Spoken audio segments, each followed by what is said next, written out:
'Devara' cinema ఎలా ఉంది అంటే, టైటిల్‌కు తగ్గట్టే 'దేవరా' అనే పాత్ర కేంద్రంగా ఈ సినిమా తిరుగుతుంటుంది.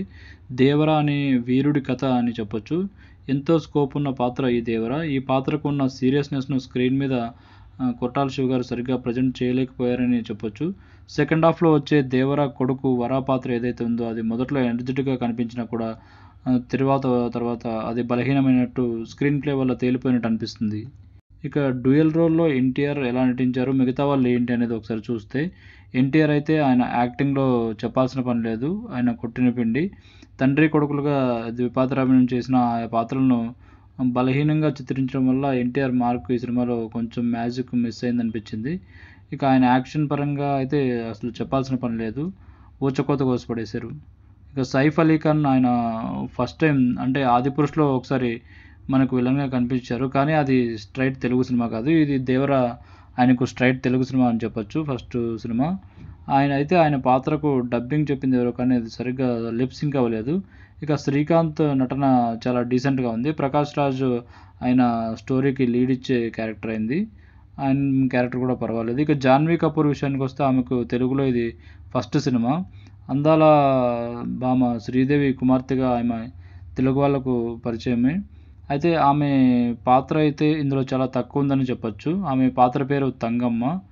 ఆమె నటన కూడా కొంచెం అసహజంగానే అనిపిస్తది. ఇక సినిమాటోగ్రఫీ, బ్యాక్‌గ్రౌండ్ మ్యూజిక్ ఈ సినిమాకి కొంచెం ప్లస్‌గా నిలిచాయి.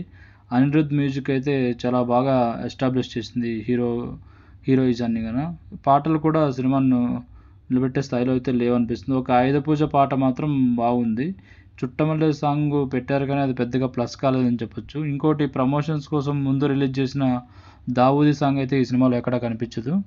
అసలు ఆ పాట ఎందుకు రిలీజ్ చేయాల్సొచ్చింది? దాన్ని సినిమాలో ఎందుకు పెట్టలేదనేది కొరటాల శివ గారు చెప్పాలి. ఇక కొరటాల శివ ఆయన పనితనం విషయానికొస్తే 'ఆచార్య' తరహా స్టైల్‌లోనే ఇందులో కొన్ని చోట్ల కనిపిస్తుంది.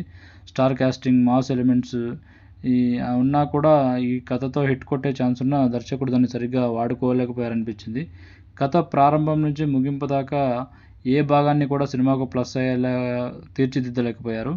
కథలోని ఆత్మ ఏదైతే ఉందో దాన్ని సరిగ్గా ప్రేక్షకులకు కనెక్ట్ చేయడంలో విఫలమయ్యారని చెప్పొచ్చు. సినిమా నిడివి 3 గంటలుంటుంది. కథ మొత్తం ముందే తెలిసిపోతున్నట్టు ఉంటుంది. స్క్రీన్ ప్లేలో ఎక్కడ గాని టైట్ స్క్రీన్ ప్లే అలా మలుపులు అవి ఎక్కువ ఉన్నట్టయితే అనిపించదు. ఎక్కడ కొత్తదనం లేని కథగాగే అనిపిస్తది. ఈ సినిమాకి ప్లస్ పాయింట్స్ చెప్పుకోవాలంటే సినిమాటోగ్రఫీ, బ్యాక్‌గ్రౌండ్ స్కోర్ అలాగే కొన్ని యాక్షన్ సీక్వెన్స్‌లున్నాయి. అండర్ వాటర్ సీక్వెన్సెస్ ఇలాంటివి. ఇక మైనస్ పాయింట్స్ విషయానికొస్తే బలహీనమైన క్యారెక్టర్స్, రన్ టైము, ఒరిజినాలిటీ లోపించడం అనేది కూడా ఈ సినిమాకి మనం మైనస్‌లుగా కూడా చెప్పుకోవచ్చు. ఇది చూసారు కదా 'దేవరా' సినిమా రివ్యూ. నచ్చితే లైక్, షేర్, సబ్స్క్రైబ్ చేయండి.